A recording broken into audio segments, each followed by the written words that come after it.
મારું નામ પ્રકાશ ગોસ્વામી છે। સૌને શ્રી ગણેશ કચ્છી નાટ્ય ગ્રુપ ભુજ વતીથી વિશ્વ રંગભૂમિ દિવસની ખૂબ ખૂબ શુભેચ્છાઓ।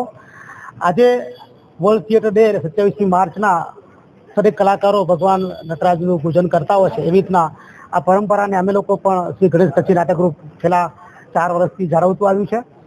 કોરોના કાળ દરમિયાન એ બધી સંજોગો થયા કે જ્યારે નાટ્ય મંચન ન થયું ત્યારે ભગવાન નટરાજનું પૂજન કરવાનો એક મોકો જતો હતો। એ ત્યારની એ કોરોના કાળની તકને ગણેશ કચ્છી નાટ્ય ગ્રુપે ઉપાડી લીધી છે।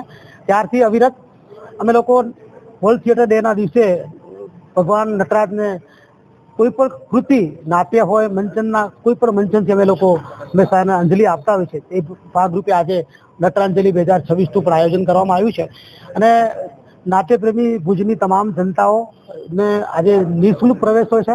આજે કોઈ પણ જાતનું એન્ટ્રી પાસ કે કોઈ પણ દરેક માટે આજે નિઃશુલ્ક પ્રવેશ હોય છે અને લોકો સામે કલાનું મંચન થાય, ભગવાન નટરાજનું પૂજન થાય। આ પહેલને સતત 4 વર્ષથી જાળવતું આવ્યું છે અને હંમેશા જાળવતા રહેશું।